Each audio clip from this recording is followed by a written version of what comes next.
අපි හැමෝම Chinese restaurant එකකට ගියපුවාම ඉස්සෙල්ලම ඔඩර් කරන්නේ සුප් එකක්. ගොඩාක් වෙලාවට ස්වීට් කෝර්න් චිකන් සුප් එකක් හරි වෙජිටේරියන්ස් නම් ස්වීට් කෝර්න් එග් ඩ්‍රොප් සුප් එකක් වගේ තමයි ඔඩර් කරන්නේ. අපි චයිනීස් රෙස්ටොරන්ට් එකකට යන්න ඕනේ නැහැ. මේක ගෙදරදී ඉක්මනට ලේසියෙන් හදාගන්න පුළුවන් එකක්. බලමු කොහොමද හදන්නේ කියලා. ඉස්සෙල්ලා මේකට ඕන වෙනවා චිකන් ටිකක් එක්ක බ්‍රෙස්ට් එකක් එක්ක ගායි එකක කෑල්ලක්. හැබැයි කටු අයින් කරලා ස්වීට් කෝර්න්. සාමාන්‍ය බඩ ඉරිඟු එක නෙමෙයි. සුපර් මාකට්ස් වල මේක ගන්න තියෙනවා. මේක ඉක්මනට තැම්බෙනවා. ඒ තරම් හයිය නෑ. ටිකක් පැණි රස ගතියක් තියෙනවා. ලුණු කොළ, කෝර්න් ෆ්ලවර්, බිත්තර, ලුණු ගම්මිරිස්, චිකන් ස්ටොක්. ඕගොල්ලෝ එක්ක මේ ගන්න මස් එක වේල පහෙන් තම්බලා ඒ වතුර ටික උනත් ගන්න පුළුවන්. එහෙම නැත්තම් ස්ටොක් කියුබ් කැටයක් ගන්න පුළුවන්. උණු වතුරේ කලවම් කරලා පාවිච්චි කරන්න පුළුවන්. සීනි චුට්ටක් උත් ඕනේ. අපි බලමු කොහොමද හදන්නේ කියලා. ඉස්සෙල්ලම මම චිකන් එක තම්බගෙන ඉන්නවා. පොඩි කෑල්ලක් මට ඕන ප්‍රමාණය අරගෙන තම්බ ගන්නවා. මම ඒ වතුරටම ඊට පස්සේ මදි පාඩුවට ස්ටොක් කැටේ හදලා ඒකෙන් දා ගන්නවා. දැන් අපේ චිකන් එක තැම්බිලා ඇති. මේක ගින්දර අඩු කරලා පරිස්සමෙන් බා ගන්න. මේ වතුර එකටම මම කිව්වේ ඔයගලන්ට මම මේ ස්ටොක් කියුබ් එකක් ගන්නවා කියලා. ඒක මම භාගයක් ගන්නවා. මොකද මේකේ චිකන් ස්ටොක් එකක් තියෙනවා. මේක රස්නේ වතුරක කලවම් කරගන්න. මේක හොඳට දිය කරගෙන මේකත් මේකටම ඇඩ් කරගන්න. ඒක පොඩ්ඩක් රත් වෙනකන් අපි මේ චිකන් එක දැන් පොඩ්ඩක් නිවෙනකන් ඉන්න පරිස්සමෙන්. මේක මේ අර පතුරු වගේ යන්න ගාන්ට ලස්සනට කෑලි කපා ගන්න නැහැ. මෙහෙම ගෑරප්පුවක් අරගෙන මෙහෙම අදින්න. ටිකක් රස්නේ තාම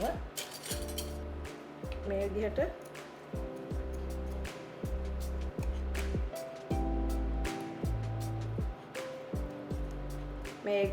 මේ චිකන් එග් ඩ්‍රොප් සුප් එකට මේක තමයි හොඳ විදිහ අර කෑලි කපලා ගන්නවට වැඩිය. එහෙම ශ්‍රෙඩ් කරලා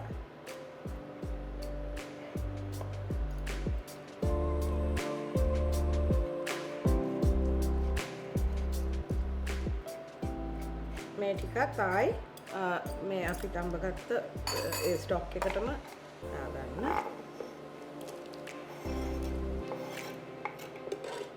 මේ ස්වීට් කෝර්න් එකත් ඔයගොල්ලන්ට වැඩ නැත්තම් නිකන් නම් ඉන්නේ මේ කැටෙන් ඇටේ ගලවන්න පුළුවන්. එහෙම නැත්තම් මෙහෙම කරලා පොඩ්ඩක් කපලා ලොකු කෝර්න් එකක් නම් භාගයක් වගේ ගත්තාම ඇති.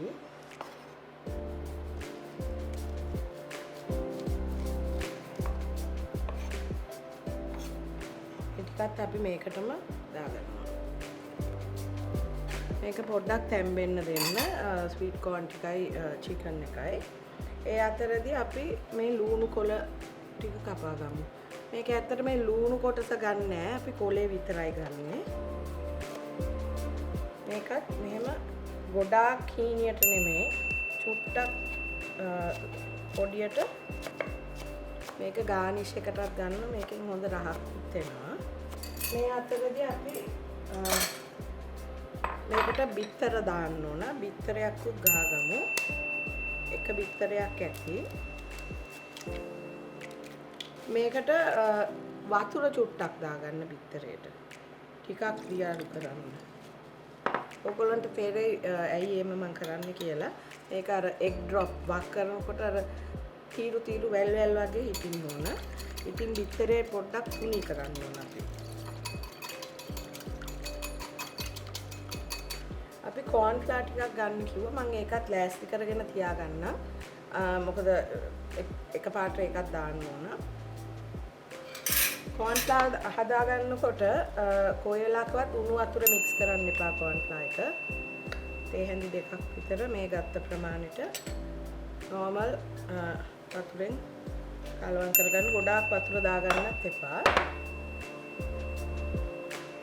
කෝන්ෆ්ලවර් අපි පාවිච්චි කරන්නේ සුප් එක ගොරෝසු කරන්න. මේකත් ඔයගොල්ලෝ එක එක කෝන්ෆ්ලවර් වල හැටියට තමයි. සමහරක් වෙලාවට මේක මදි වුණොත් පොඩ්ඩක් වැඩියෙන් ආයි කලවම් කරලා දාගන්න. දැන් මේ ටික ඔක්කොම ලෑස්ති අපි දාගන්න ඒවා ටික. ගින්දර පොඩ්ඩක් අඩු කරන්න. මේ අර නටන ගතිය අඩු කරන්න. මේකට අපි ගහගත්ත බිත්තරය දාගන්නවා. මේක දාද්දි චුට්ටක් හැඳි ගන්න. ගොඩක් හයියෙන් හැඳි ගන්න එපා.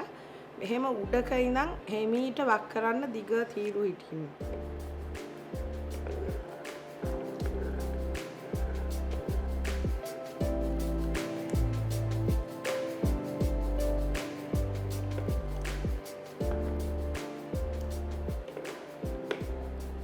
මේකට දැන් අපි හදාගත්ත කෝන්ෆ්ලවර් ටික දානවා. කෝන්ෆ්ලවර් එක ටිකක් වෙලා නම් හදලා කලවම් කරලා ගන්න. නැත්නම් යටට බහිනවා. මෙතනදී ඔයගොල්ලෝ ලුණු ඇඹුල් ලුණු බලන්න. මම මේකට වෙනම ආයි ගම්මිරිස් දැම්මේ නැහැ. ඔයගොල්ලෝ කැමති නම් මීට වැඩි ටිකක් ගම්මිරිස් දැන් මේ වෙලාවේදී ලුණුත් එක්ක ඇඩ්ජස්ට් කරගන්න. ඔයගලන්ට පේනවා දැන් මේ බිත්තර නිකන් කැදලි කැදලි වගේ තියෙන්නේ. මේක තමයි එග් ඩ්‍රොප් කියන්නේ. උඩක ඉඳන් වක් කරද්දී. දැන් මේක උතුරනවා. මේකට අපි සීනි තේ හැන්දක් විතර දාගන්න ඕන.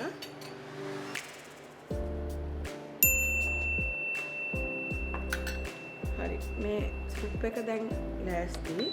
මේක ලිපෙන් බාලා ඊට පස්සේ අපි මේ කපාගත්ත ලුණු කොළ ටික දාමු. නැත්තම් ලුණු කොළ වේල පහෙන් දැම්මහම වෙන්නේ තඹ ඉන්නකොට පාට නැතුව යනවා. එතකොට කැතයි සුප් එක. අපි මේක ඩිෂ් එකකට බෙදාගමු.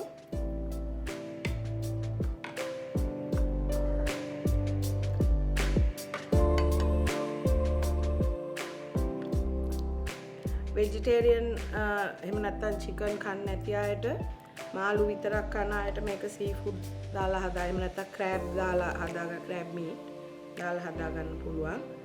වෙජිටේරියන් අයට චිකන් එක එහෙම් පිටිම අයින් කරලා වෙජිටබල් ස්ටොක් කැටයකින් හදන්න පුළුවන්. ටෝෆු දාන්න පුළුවන් චිකන් වෙනුවට.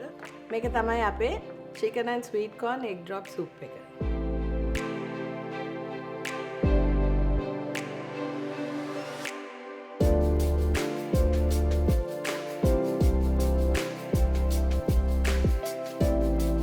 මගේ ප්‍රෝග්‍රෑම් එක ඔයගලන්ට ප්‍රයෝජනයක් වුණා නම් ලයික් කරන්න, සබ්ස්ක්‍රයිබ් කරන්න, යාළුවොත් එක්ක ෂෙයා කරන්න.